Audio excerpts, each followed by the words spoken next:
pequena, mas a gente pode fazer a diferença. Quando a gente aspira a servir, a gente tem que servir. Não só ter essa intenção de servir, a gente tem que seguir esse caminho para servir, assim como Jesus nos ensinou, transformando a nossa vida e transformando a vida daqueles que estão próximos da gente. Fazendo bem, trabalhando com amor, com caridade, a gente vai longe. E a gente vai, sim, transformando o planeta que nós estamos vivendo. Porque é muito fácil a gente jogar a responsabilidade no outro. Falar que a responsabilidade é de determinado governante, de determinada casa ou determinada seita religiosa, mas na realidade, cada um de nós tem a sua responsabilidade aqui no planeta Terra. Responsabilidade de crescer, de evoluir, de trabalhar no bem e de servir. Não só ficar parado, não só tentar almejar algo que nunca acontece. E aí a gente vai para aquele exemplo de Anselmo Figueiredo. Anselmo Figueiredo era um jovem cheio de vida, que queria aproveitar o tempo, que queria usufruir do tempo da forma como os jovens gostam de fazer, de ir nas baladas, de estar no meio de bebidas, de ter caminhos diferentes do nosso. E ele era de uma família espírita. Os pais sempre preocupados, chamando por diversas vezes por Anselmo para ele participar da evangelização espiritual, para ele participar do grupo de estudos dentro da casa deles. E Anselmo sempre falava a mesma coisa. Eu quero matar o tempo. Eu quero usufruir da minha juventude, do meu, do meu da minha vontade de fazer o que eu quero. Porque quando vocês eram mais jovens, vocês também faziam a mesma coisa, usufruíam da vida. E eu estou matando o tempo, com jogos, com diversões, com bebidas, com festas. Seu pai ficava chateado. Por diversas vezes, eu estava conversando com o Anselmo. E Anselmo dizia, ó meu pai, quando eu estiver à sua idade, ou quando eu estiver doente, aí sim eu vou procurar a evangelização espiritual. Sua mãe também ficava muito preocupada. Por diversas vezes também tentava conversar com Anselmo Figueiredo. E ele sempre dando as mesmas respostas. E cada vez mais se envolvendo em jogos, em dívidas, em festas. E o tempo foi passando. E Anselmo já tinha um bom trabalho, já tinha um bom emprego, trabalhava em banco. Mas os jogos de azar, os jogos, tiravam o dinheiro de Anselmo. E seu pai, com aquela sensibilidade de pai, ia ali, se sacrificava e pagava as dívidas de Anselmo. Falava-se várias vezes com Anselmo, e Anselmo, quando eu tiver a sua idade, meu pai, ou quando eu estiver doente, que eu tiver necessidade da parte espiritual, aí sim eu vou procurar. Eu quero matar o tempo. Em uma reunião em sua casa, com alguns companheiros da doutrina espírita que ali estavam reunidos, chamaram Anselmo para participar. Dona Romilda chamou Anselmo, venha, participe com a gente, aprenda um pouquinho o Evangelho de Jesus. E Anselmo disse para ela, ô dona Romilda, a senhora me chamando, olha só, como é que a senhora veio parar no Espiritismo? Não foi pela dor? Não foi pelas suas cólicas? É, meu filho, você tem razão. Foi pelas cólicas, mas eu perdi muito tempo. Você pode começar agora. Aí o seu Manuel também. Seu Manuel, você não veio para a doutrina espírita para aprender o Evangelho de Jesus por causa das suas artrite, reumatismo? E ele, seu Manuel, já tinha uma visão diferenciada da dona Romilda. Você está ali perdendo um tempo precioso da sua vida. A dor traz o amor, a dor traz o conhecimento. E eu rogo a Jesus que essa dor antecipa para você, Anselmo, para você entender os ensinamentos do mestre e direcionar os estudos da parte espiritual. Anselmo saiu chateado, foi embora dizendo que ia aproveitar o tempo. O tempo passou. Aquele jovem que se dedicava às farras, às zoadas, às diversões, já completaria 48 anos de idade, com a mesma mentalidade de jovem, querendo matar o tempo. E aí, quando ele vai levantar, as pálpebras já não se abrem mais. Anselmo se vê no umbral, no plano espiritual, no umbral. E em volta dele, aqueles irmãos menos favorecidos que estavam ali, perturbando Anselmo, judiando de Anselmo, e Anselmo sem saber o que fazer. Tentava orar, não conseguia. Não participava da evangelização. Anselmo tentava lembrar dos ensinamentos dos seus pais, daquele grupo de trabalhadores, mas ele não aprendeu nada. E ele ficou ali um bom tempo. Suplicava a sua mãe que pudesse tirar ele dali, que pudesse alguém socorrer Anselmo do umbral. A sua mãe aparece para Anselmo, e vem aquela luz de longe. Anselmo, ajoelhado, pede a sua mãe para que salve ele dali, que tire ele dali. A sua mãe vem, fala com ele: Anselmo, meu filho, eu estou tentando te ajudar. Já se passaram mais de 10 anos que você está aqui. E eu não consigo mais fazer nada. Mas minha mãe, eu estou suplicando a Deus que me tire daqui. Deus está sendo injusto comigo. E a mãezinha querida explica para ele: Anselmo, meu filho, você, enquanto estava encarnado, você matava o tempo. E esse tempo permanece morto. Agora, você tem que fazer por onde ressuscitar esse tempo. E a sua mãezinha vai embora. Anselmo demorou mais um bom tempo para ele entender que se a gente passa pela vida terrena, a gente tem que trabalhar no bem, a gente tem que servir, a gente tem que reportar os nossos conhecimentos à parte espiritual, porque nós vamos desencarnar e vai ficar tudo aqui. O corpo material fica aí, aquelas coisas materiais que a gente adquiriu vão ficar aí, e aquele momento, quando a gente mais precisa de reportar a Jesus, às vezes a gente não tem esse conhecimento, porque perdemos e matamos tempo na nossa existência terrena. E muitas vezes a gente perde a oportunidade de servir, de trabalhar no bem, de auxiliar alguém. A gente precisa mudar essa nossa característica. Quantas pessoas nós temos exemplos maravilhosos aqui na Terra, perto da gente, na nossa cidade, no nosso movimento espírita, que sempre dedicaram a sua vida no trabalho do bem, sempre dedicaram a sua vida em servir o próximo. Tem exemplos maravilhosos. Maria Monteiro, minha bisavó, fundadora do Fé e Caridade, junto com o João Monteiro. Naquela época, servir era servir mesmo. Abrir a porta da sua casa, atendia aquelas pessoas necessitadas, com a sua mediunidade aflorada, fazia receituários, contas e contas, pessoas passaram por ali foram atendidas. Era recriminado pela sociedade. Por diversas vezes, policiais com delegado foram lá para atender, tentar prendê-la, de tanto auxílio que ela dá para a sociedade. E numa dessa, ela acabou auxiliando um dos policiais. Aí eles viram realmente o trabalho que ela desenvolvia. Recentemente, Dona Isabel Salomão desencarnou com 100 anos de idade, 100 anos trabalhando em servir o próximo. E a Dona Isabel, eu tenho uma história interessante com a Dona Isabel comigo. Eu nasci no lar espírita, minha bisavó é espírita, e eu era jovem, assim como Anselmo. Não me importava com a parte espiritual. Queria também diversão, usufruir da vida. E eu trabalhava no atacadista de cereais. E eu via sempre aquela jovem senhora chegando ali uma vez por semana pedindo algum mantimento, algum legume. E aquela senhora sozinha, vinha naquele carrinho dela, solicitava o dono do estabelecimento, ele dava um saco de batata, um pacote de arroz, o que ele tivesse. E sempre ela levava alguma coisa. E o tempo passou. O tempo passou e eu fui pego pela dor. E quando a gente está pela dor, o que a gente faz? A gente procura solução dentro do centro espírita. Mas a vergonha de pedir auxílio no centro onde eu frequentava era tanta que eu tive que procurar outra casa. Como é que eu vou falar para aqueles companheiros meus que eu estou passando essa dificuldade? Eu não posso abrir minha vida para aqueles companheiros que convivem comigo no dia a dia. Eles vão debochar de mim, eles vão me recriminar porque eu não estou seguindo o ensinamento do mestre. Poderia estar dentro do centro, estudando, trabalhando, mas não. Eu estava em outras atividades. E aí, fui parar na Casa do Caminho. Fui atendido pela Dona Isabel. Imaginem vocês o que a Dona Isabel fez comigo. Me colocou no trabalho. Sabe qual o trabalho que ela me colocou de cara? Atendimento telefônico, numa quinta-feira, 7 horas da noite às 7 horas da manhã.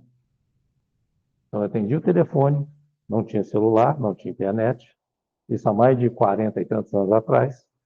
Estou novinho, tá, gente?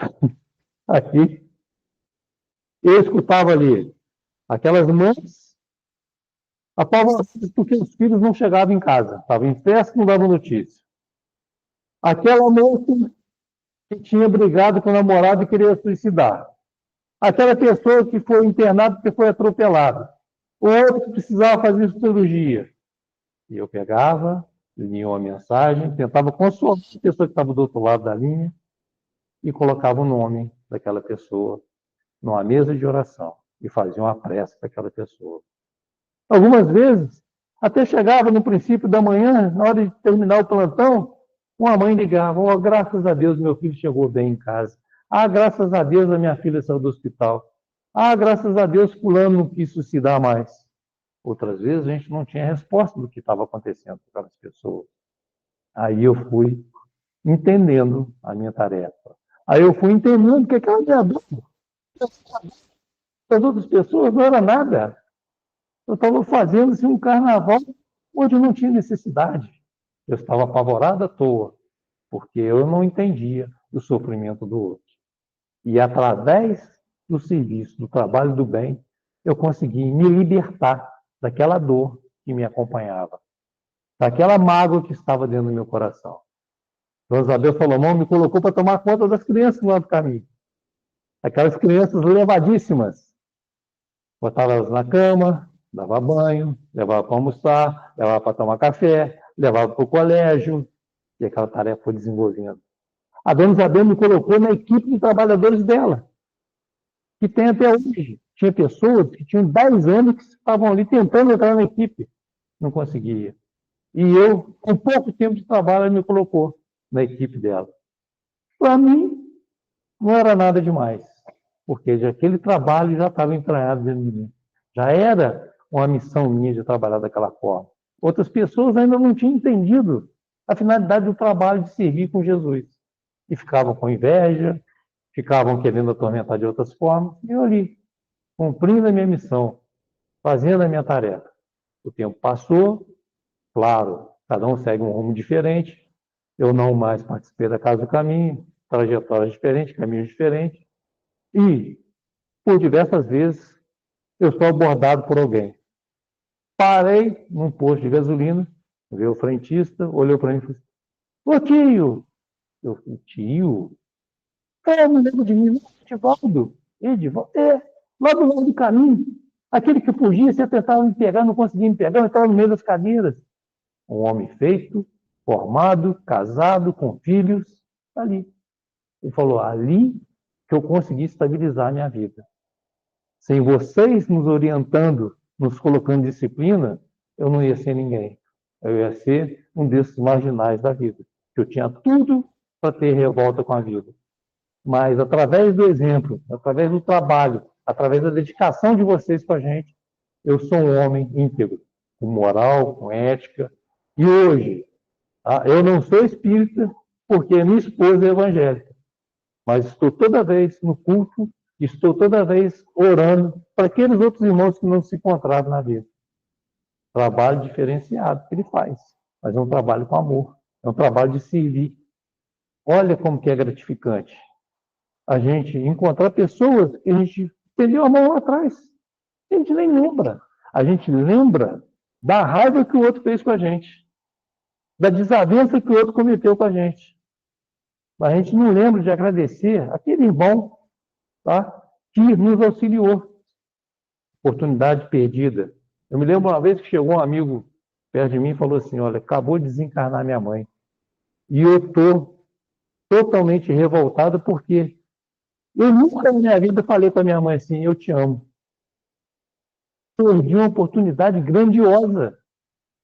Eu falei: não, mas você deve ter tido seus motivos, mas ainda há tempo de você voltar atrás. Faça uma oração para ela, pede perdão para ela pelas coisas que você cometeu. Abraça ela espiritualmente.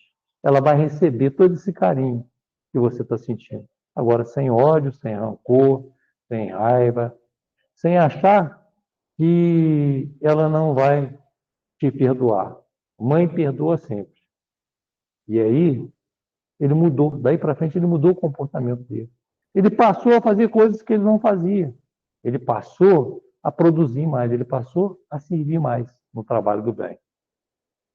Quando a gente fala em trabalho do bem, e eu estou falando de diversos exemplos próximos de nós e de pessoas que nós conhecemos no movimento espírita, Chico Xavier, Divaldo Pereira Franco, Sueli Caldas Schubert, Juiz de Fora, trabalhadora na mediunidade, escreveu diversos livros, e ela escreveu um livro chamado O Semeador de Estrelas.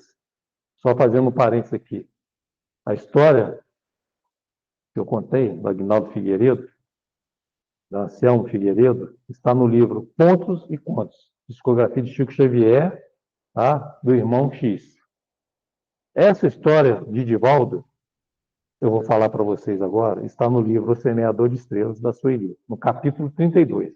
Esse capítulo é intitulado A Casa de Jesus.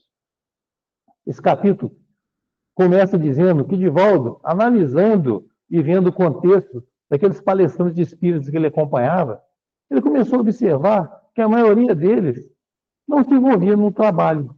A maioria deles estavam ali por algum motivo qualquer, por vaidade, por querer ser elevado dentro do movimento espírita. Teve pessoas que estavam ali, que eram da alta sociedade, que tinham dinheiro, passavam a ser espíritas para ter uma repercussão maior. Aqueles que não tinham dinheiro também passavam a ser espíritas para também ter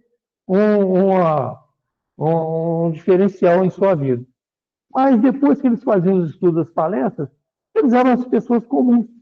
Eles saíam, passeavam, tiraram férias 2 vezes por ano e não faziam um trabalho social, não faziam um trabalho de caridade, não serviam. Aí Divaldo já tinha lá fundado a Mansão do Caminho. Ele já tratava e dava banho naquelas crianças. E ele estava preocupado com essa situação social que a gente vivencia até hoje, daqueles moradores de rua.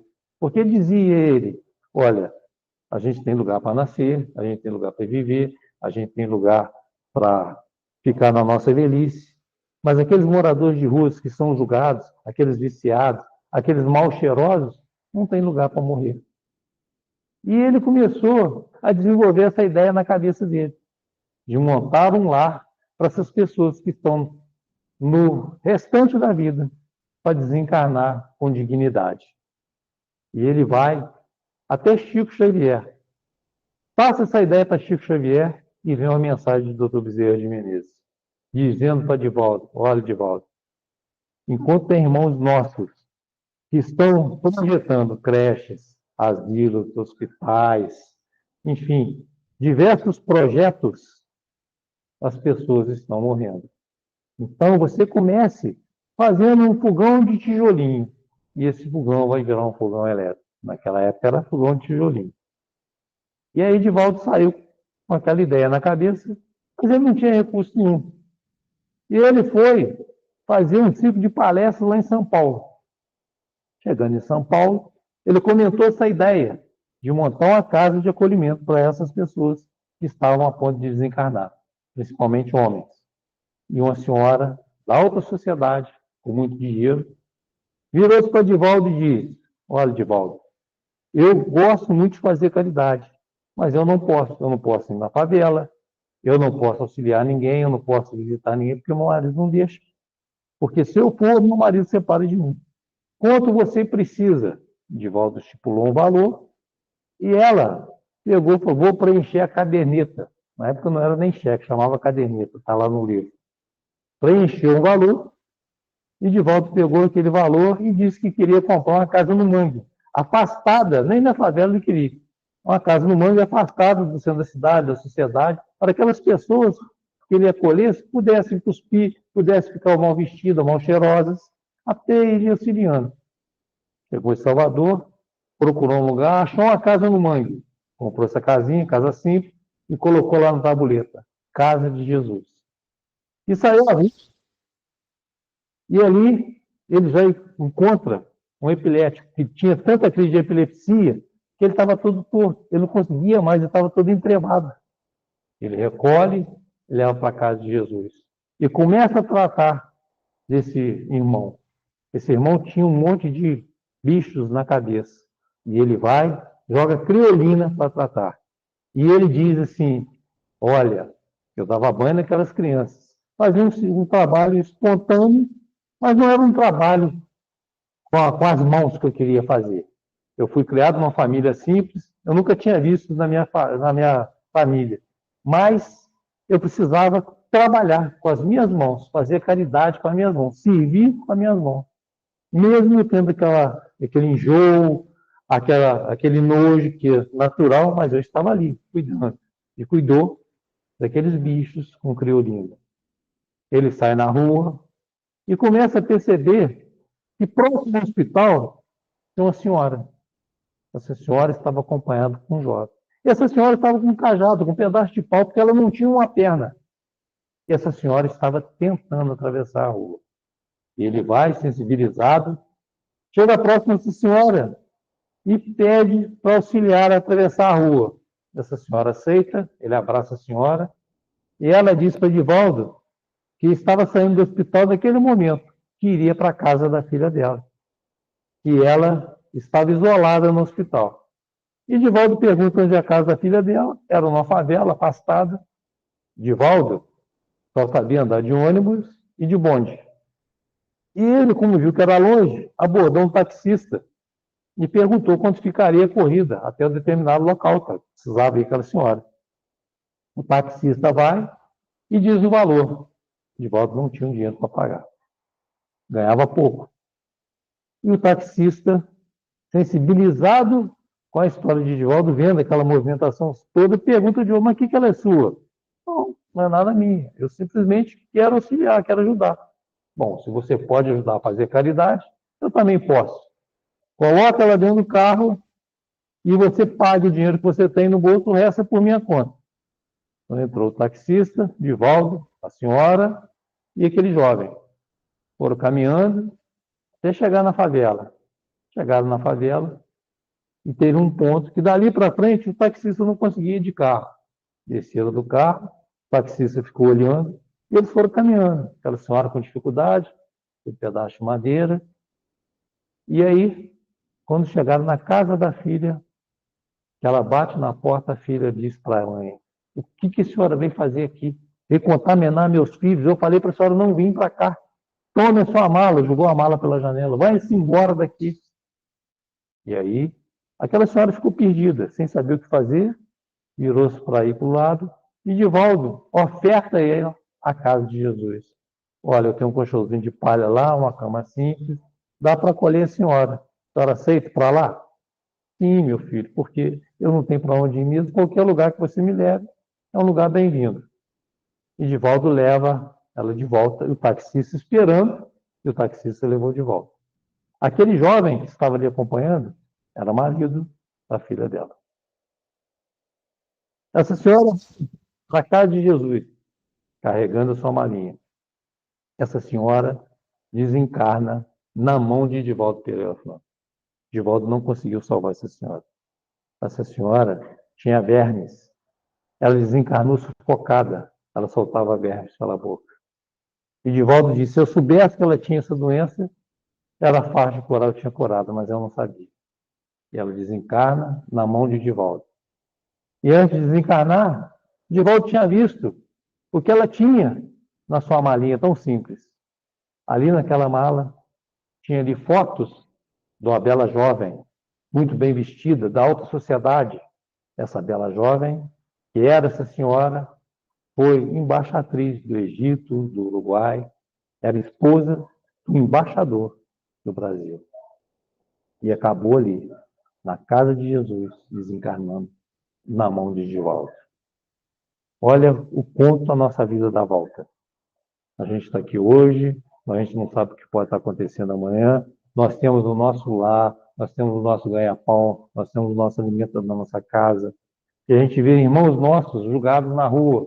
Muitas vezes a gente não dá atenção àquele irmão, por vergonha ou porque ele não participe junto com a gente, faltando respeito da nossa parte, porque nós queremos ser respeitados. E eles também merecem todo o respeito, porque quando a gente dá atenção para um irmão desse, que está na rua, que vem pedir alguma coisa para a gente, sem simplesmente parar e escutar o que ele está falando, já é uma forma da gente respeitar ele como irmão, naquela situação que ele está. ali vivenciando naquele momento. A gente não precisa nem dar nada. A gente, às vezes, não tem dinheiro, não tem como pagar um alimento, mas a atenção, o carinho que a gente dispõe para aquele irmão que está naquela situação, já é um ato de caridade, é um ato de servir, já é um ato de amor. E ali, Divaldo continua com o seu trabalho. Ele recolhe um esquizofrênico, André. Esse André, por diversas vezes, tinha diversos problemas de atacar Divaldo, e certa feita, esse André pegou um urinol e jogou na cabeça de Divaldo. Divaldo teve que tomar banho, mudar de roupa. Mesmo assim, ele continuou fazendo aquele trabalho de caridade. Chegou a ponto de ter 16 homens naquela casa. E Divaldo não tinha recursos. E ele vai também, novamente, a Chico Xavier, pedir orientação do Dr. Bezerra de Menezes, da dificuldade que eles estavam passando para manter aquela casa. O Dr. Bezerra de Menezes disse para ele: vou contar para você uma história de duas damas da alta sociedade, duas damas russas, que foram num teatro de Moscou. Chegou naquele teatro, era uma peça de um rei cristão, que fazia bondade, fazia caridade, que ajudava os outros. E aquele rei acabou morrendo. E elas ficaram sensibilizadas com aquilo. E saem do teatro com a proposta de auxiliar, uma proposta de servir. E logo imediatamente encontram um mendigo.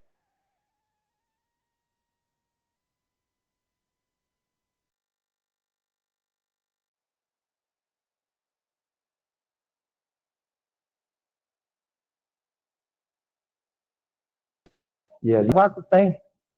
Pega outro casaco na sua casa e manda entregar para ele. E a amiga resiste, ia dar o casaco e acabou aceitando o que a outra amiga disse. Então vamos para casa.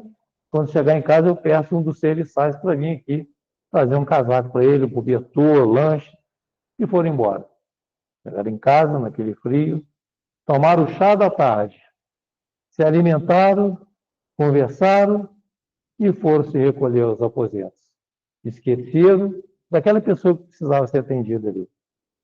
No dia seguinte, a anfitriã chama um dos serviçais, pede para recolher algumas roupas usadas, que não usava mais, cobertores, lanche, chá, para levar até aquele mendigo na porta do teatro. Não deu tempo.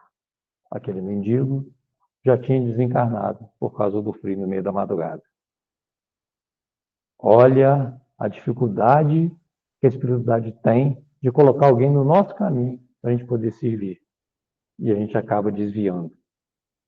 Olha quanta oportunidade que a gente perde em servir. Olha o quanto a gente não percebe a necessidade do nosso irmão. A gente só percebe a nossa necessidade, porque nós ainda estamos naquele processo de egoísmo, do nosso orgulho, da nossa vaidade. E a gente precisa trabalhar isso mais no nosso dia a dia, essa vontade de servir. Não só aspirar em servir, mas realmente botar a mão na massa, auxiliar e trabalhar.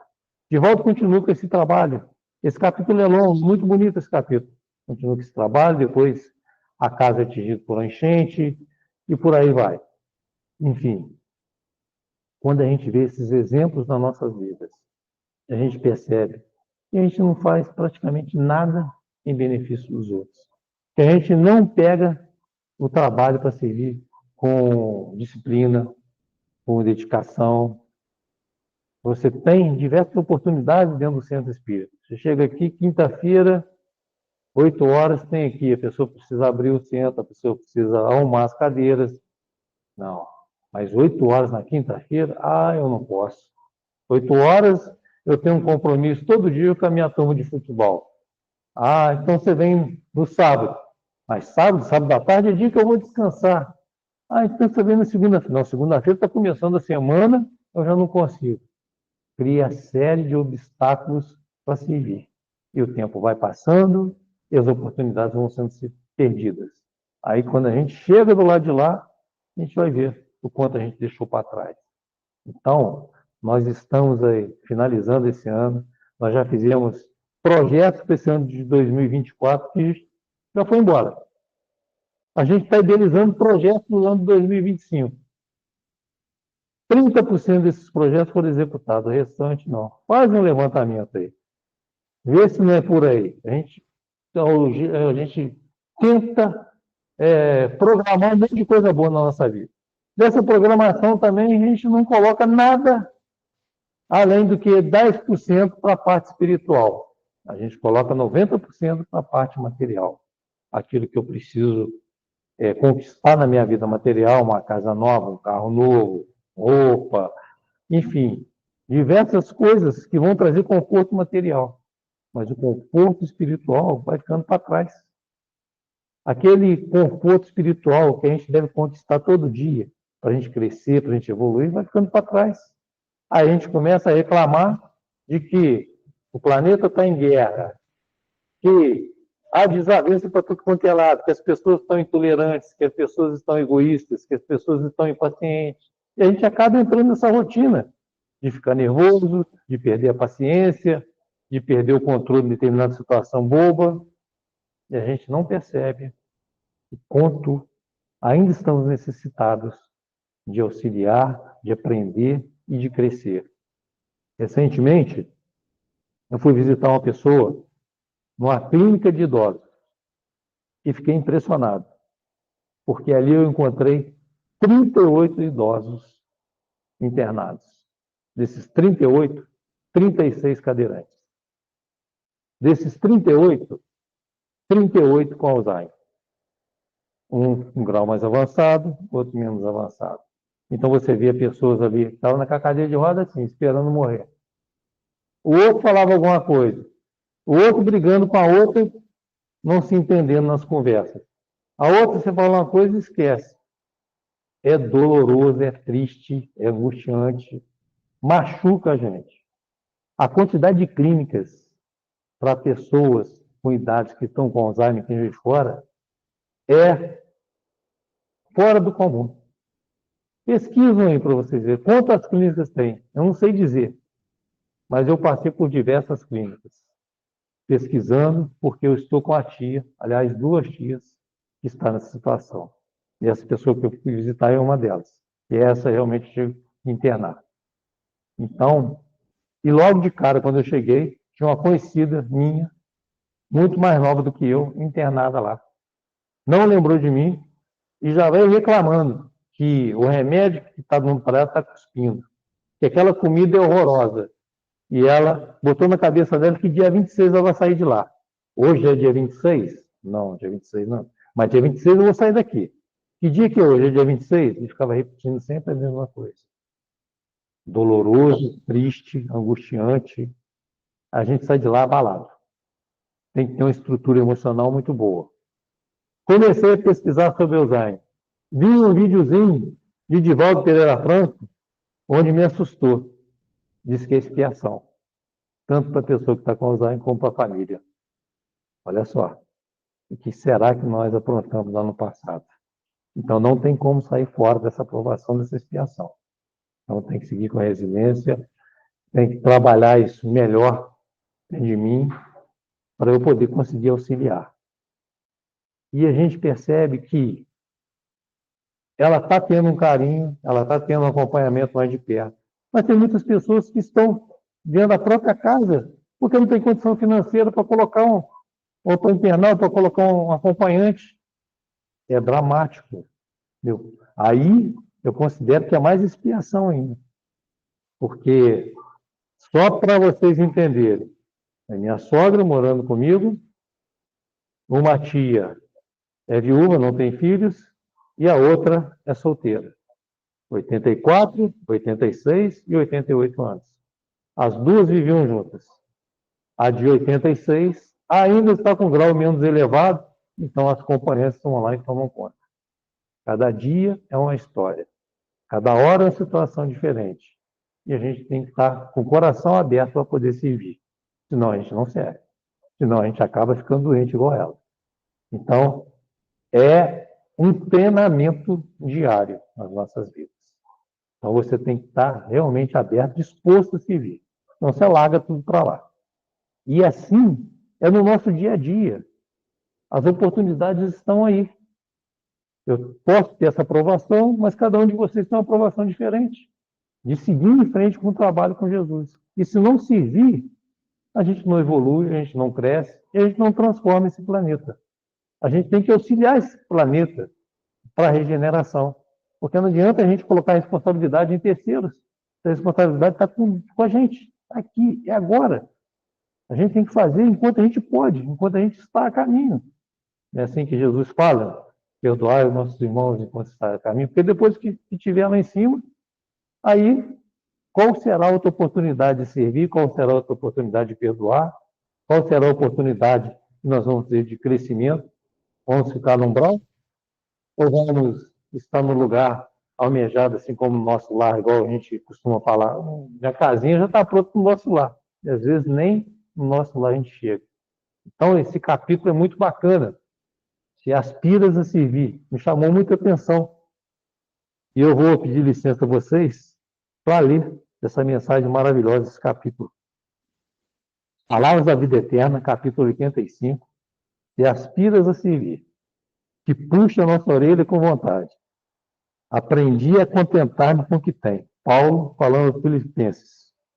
Contentar o que tem. Paulo foi do alto ao baixo, né? Ele está falando nesse sentido de contentar naquele momento que está vivenciando ali. Porque a gente não precisa ficar buscando coisas desnecessárias na nossa vida. Não precisa querer buscar bens materiais que vão ficar por aí, vão ser questionamento de brigas, vão ser esquecidos com o tempo, e a gente não vai usufruir de nada disso. É temporário. Aí a Amanda começa assim: afirma-te moventemente propósito de servir. Então, eu quero servir, eu quero ajudar, eu quero fazer um trabalho dentro da casa espírita. Entretanto, para isso, apresenta cláusulas diversas. Aí começa na dificuldade que eu falei, botando obstáculo. Não, quinta-feira eu não posso. Eu não preciso nem me escalar que quinta-feira eu passo longe da casa espírita. Ah, no domingo? Não, no domingo eu gosto de dormir até tarde. Então nunca tem um tempo disponível para auxiliar. Sempre acha que tem boa vontade para auxiliar, mas quer auxiliar no dia e no horário que ele acha que é conveniente para ele. Isso é auxiliar? Isso é servir? Não. O esforço que tem mais validade do que você colocar condição para servir. Então a pessoa bate na sua porta pedindo um prato de comida, você diz, não, aqui eu tenho um copo d'água. Não é assim, só para despachar a pessoa. Não. Você tem que se esforçar para conseguir algo para aquela pessoa alimentar. Não foi à toa, não foi por acaso que ela bateu na sua porta. Então, ele deixa isso bem claro aqui. E ele continua: dispõe de recursos próprios, contanto humildes. Então, você já tem o seu recurso natural com o seu trabalho, é um recurso humilde, mas você se sustenta. Aí ele coloca: mas para as tarefas de socorro material, contudo, esperas pelo dinheiro dos outros.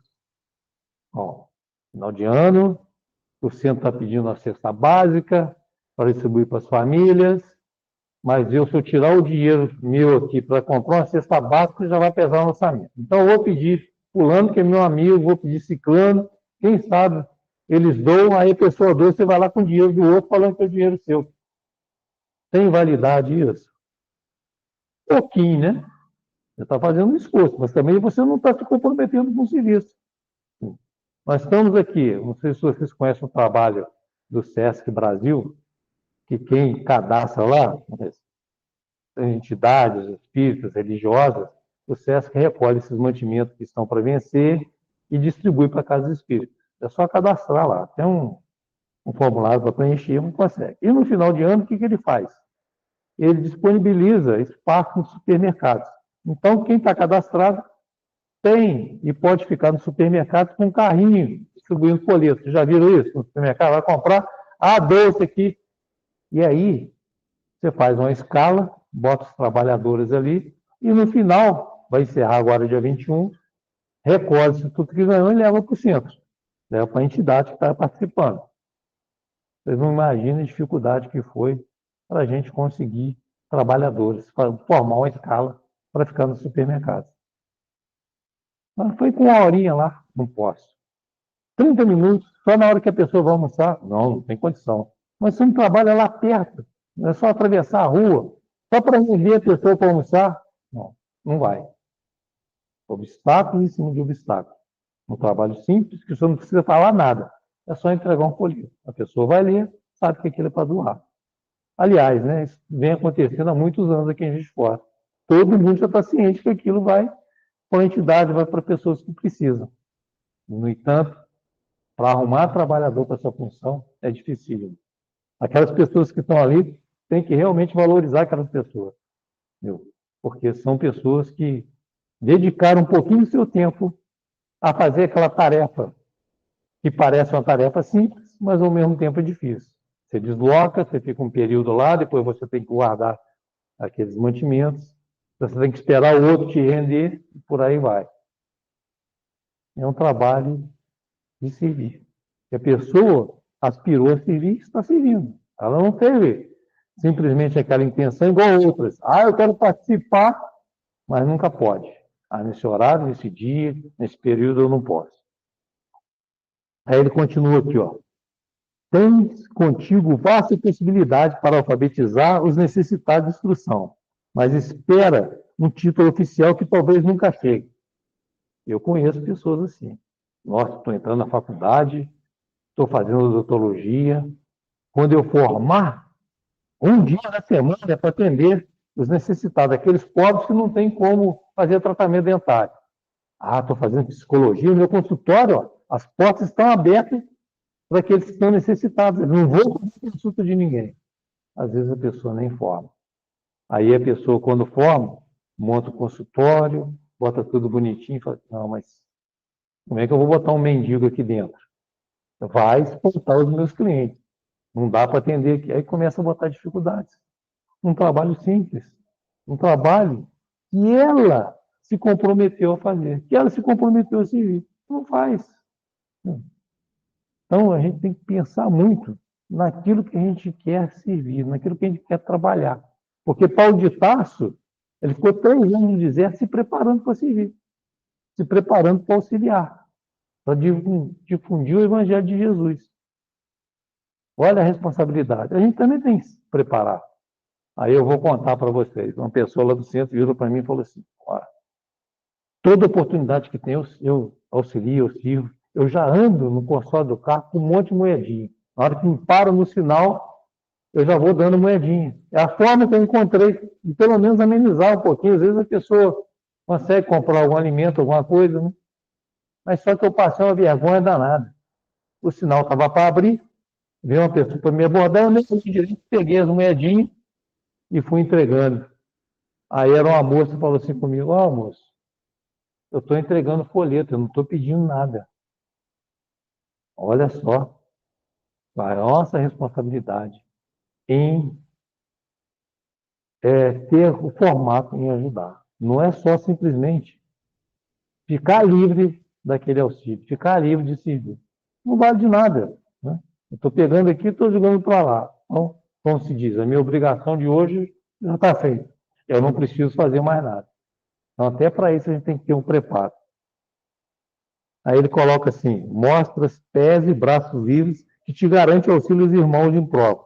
Entretanto, espera os acompanhantes que provavelmente jamais se dedicam ao concurso fraterno. Então, hoje a gente está com o corpo físico perfeito, a gente tem condição de andar, a gente tem condição de dar um abraço, a gente tem condição de acolher. Ah, mas sozinho eu não vou fazer esse trabalho, não. Fulano, você vai comigo? Ah, eu não gosto desse trabalho porque eu sou canhado. Ciclano, vamos lá. Ah, não, eu não posso. Meu marido não deixa. Então, sempre adiando a oportunidade de servir. Quantas pessoas nós temos que são cadeirantes, quantas pessoas que têm outra deficiência, que vão e estão servindo com uma boa vontade. Não botem empecilho em suas vidas. E às vezes as pessoas que estão bem fisicamente, têm um corpo perfeito, que podem e têm tempo para isso, não fazem nada. Está nos alertando a isso também. Relacionas talentos múltiplos, a fim de cumprir a abençoada missão do amor puro entre os homens. Todavia, esperas em família pelo companheiro ideal. Ah, então, eu sou espírita, minha mulher não é. Quando ela se tornar espírita, eu vou sim fazer um trabalho social. Eu vou sim servir. Mas ela não aceita, então eu tenho que ficar quieta aqui. são obstáculos que a gente precisa vencer na nossa vida.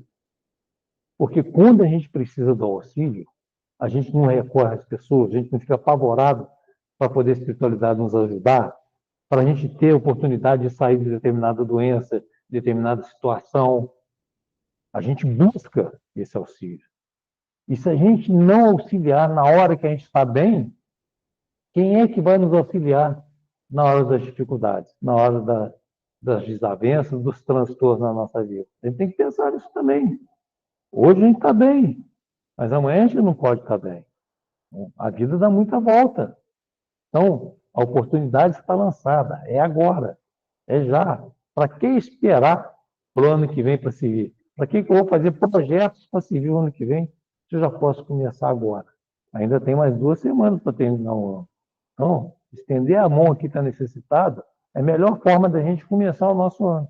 Porque a gente sabe que quando nós estamos nessa época de Natal, de comemoração, do aniversário do nosso mestre maior, a Terra fica mais amorosa, as vibrações de luz, de amor, aqueles sentimentos ficam mais puros, que poderia ser durante o ano inteiro, não só nessa época.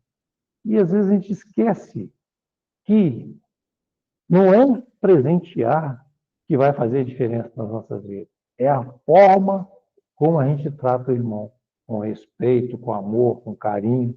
É a forma como a gente dedica a nossa passagem pela terra, como Jesus nos ensinou. Jesus não quer nada de nós, a não ser aprendermos o seu evangelho, a não ser fazer como ele fez durante a passagem dele.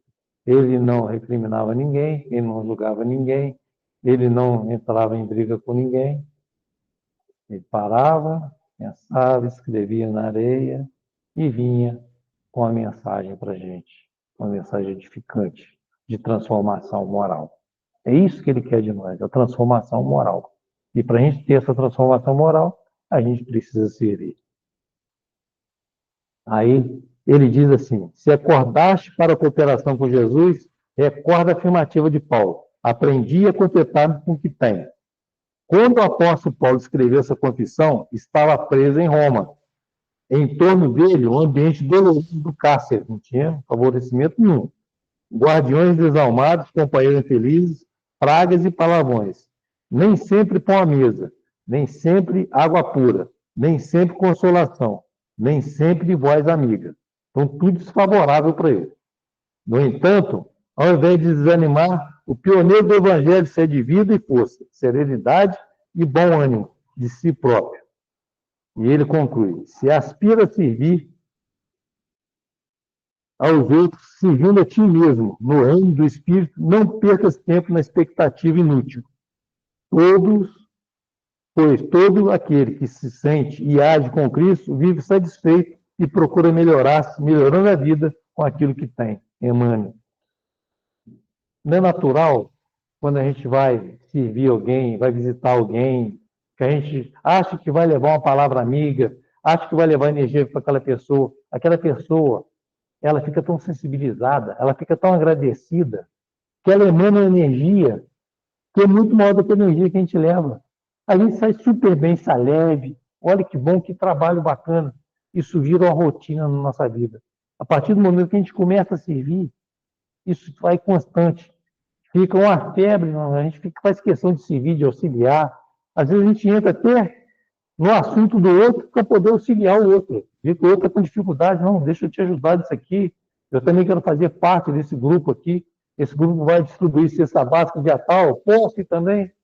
Então a gente fica apto a trabalhar com Jesus, apto a servir. Então, nesse momento onde nós estamos vivenciando diversas dificuldades no nosso planeta, diversas guerras, diversos desentendimentos, a melhor forma que a gente tem, se a gente não pode auxiliar diretamente, vamos auxiliar através da nossa mente, fazendo uma prece, pedindo a Deus, nosso Pai, que ilumine os nossos governantes, ilumine a todos nós, para transformar esse planeta realmente num planeta de luz, num planeta de amor, num planeta de regeneração. Então, a proposta é essa: entrarmos nesse próximo ano servindo. Se eu estou aspirando a servir, é servir com ânimo, com duplo ânimo, para a gente conseguir, pelo menos, amenizar um pouquinho o nosso sofrimento e o sofrimento das pessoas que estão à nossa volta. Então, queridos irmãos, obrigado pela oportunidade de estar com vocês nessa noite. Que Jesus nos abençoe, nos fortaleça cada dia, nos dando oportunidade de trabalho, oportunidade de servir, com amor, com dedicação e fazendo a caridade, assim como ele nos ensinou. Muita paz a todos e Jesus nos abençoe.